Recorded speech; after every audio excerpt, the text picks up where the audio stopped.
we gotta stop with the lukewarm Christianity. It's not working. What's going on, fam? Welcome back to another video. I wanted to talk with us today about something that I'm hearing a lot about, something that I'm seeing a lot about on social media. And I want us to tackle it from a biblical perspective. You know, we hear so much about, oh, this person is lukewarm, this person is lukewarm, that's lukewarm, this action is lukewarm, whatever the case may be. We hear this phrase, lukewarm Christianity, all the time.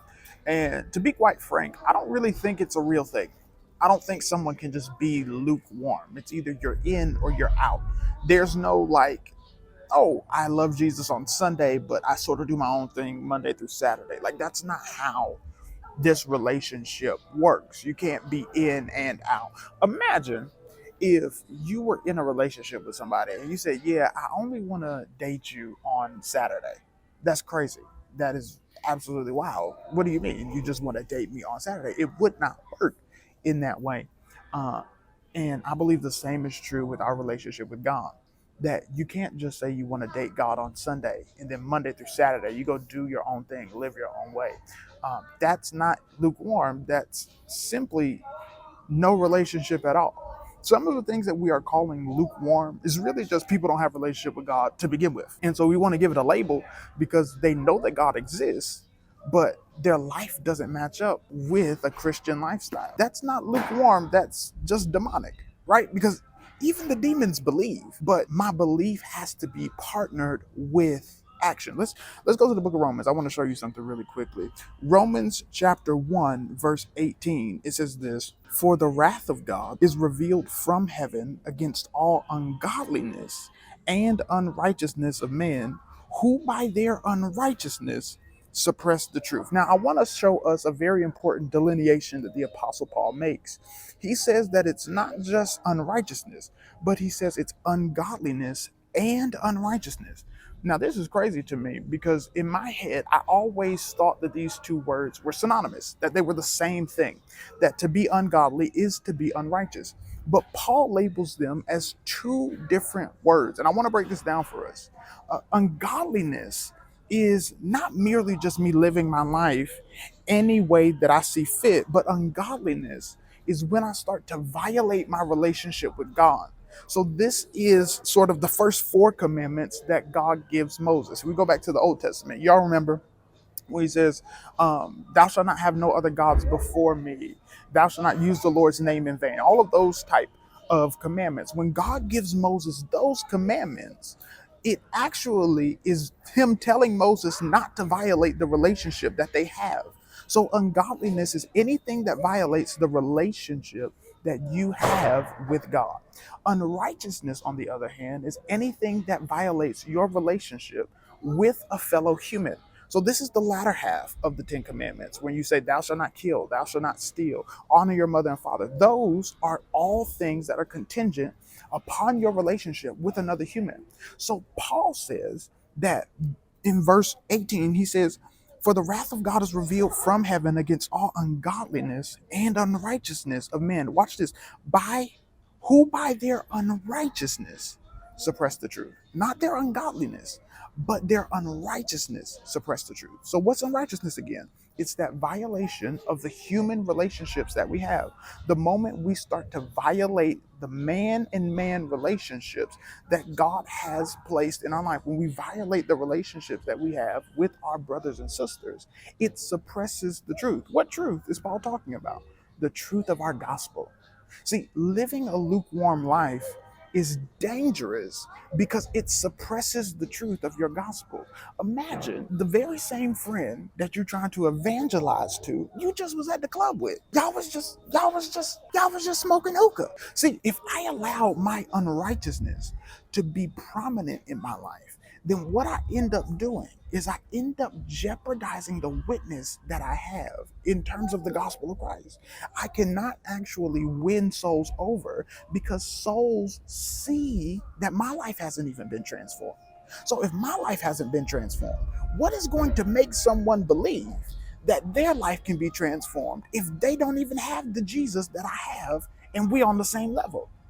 Your relationship with God should be evident not only in just um, your speech or what you post on social media. It should be evident in your life. There is no such thing as lukewarm. It is either you are in or you are out. There's this one quote that I love. It says, you can't be on the fence because the fence belongs to the devil. You can't say that you're on the fence about Christianity. Well, I'm in or I'm out, or I go to church on Sunday, but really I don't live a life that is pleasing to God.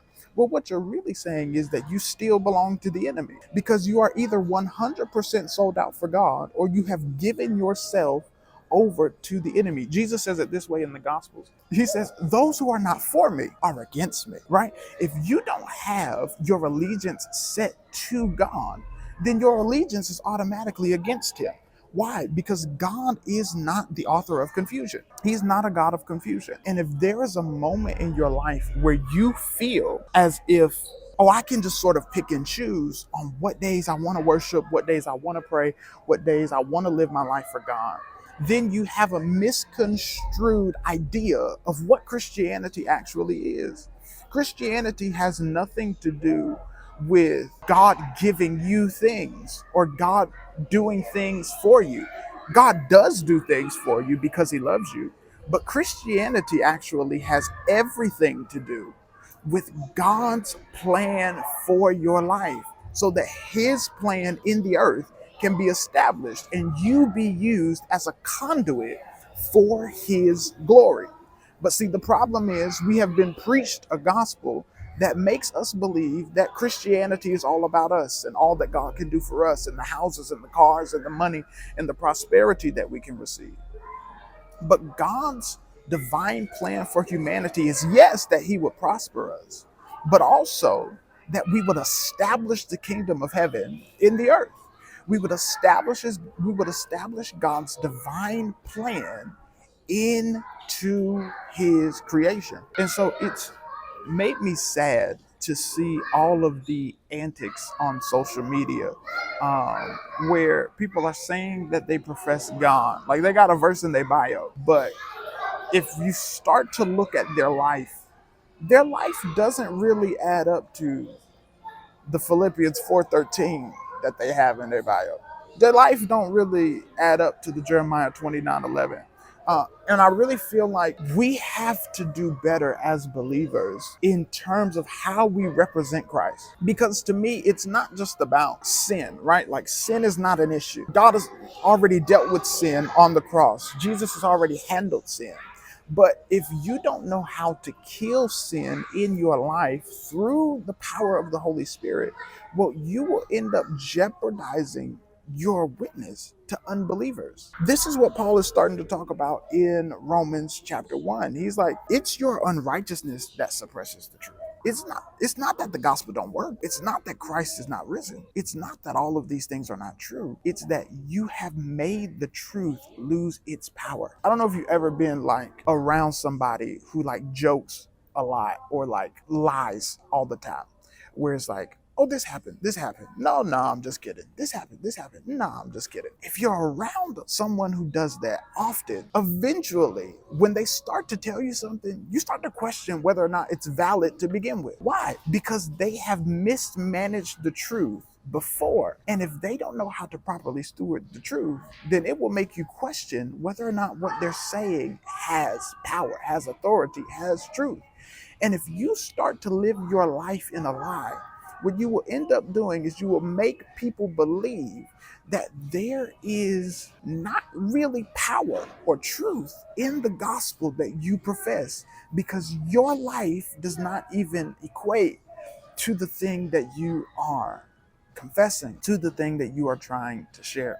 And so I just wanted to have a quick little devotional or rant about what I've been seeing and what I believe Paul lays out for us in the book of Romans. If you have time, I would love for you to read the book of Romans. I did a course on Romans for Eat the Scroll, and it was super, super dope to sort of walk through this entire book. If you want to check that out, all of that stuff will be in the description. You can subscribe to our Patreon, watch that course on your own time. But yeah, I really want us to make sure that we're not falling for the schemes and the wiles of the devil. I just saw something real quick, and I actually want to tackle it since we're together. Let's go to Romans chapter 1, verse 22. Really quick, really quick. Claiming to be wise, they became fools and exchanged the glory of the immortal God for images resembling mortal man and birds and animals and creeping things. Verse 24, therefore God gave them up in the lust of their hearts to impurity, to the dishonoring of their bodies among themselves, because they exchanged the truth about God for a lie and worshiped and served the creature rather than the creator, who is blessed forever. Amen. One of the things that I say is that the heart of lukewarm Christianity is idolatry. Anybody who is living what we would call a lukewarm life is someone who actually is wrestling with idolatry because they believe that God Himself is not sufficient.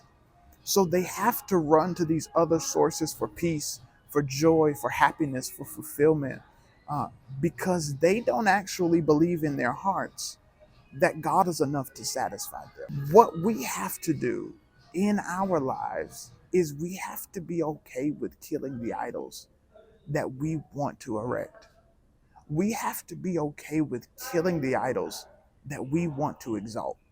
Because if we don't kill all of the idols that we have in our life, what we will end up doing is we will start to exchange the truth about God for a lie. So I pray this video was helpful. If you found it helpful, why don't you leave a like on this video? Drop a comment down below. I would love to hear your thoughts. If you want to check out that Romans course or any other course that we've done through Eat the Scroll, I'll put that in the description. You can go to patreon.com/eat the scroll and check out all of our courses from there.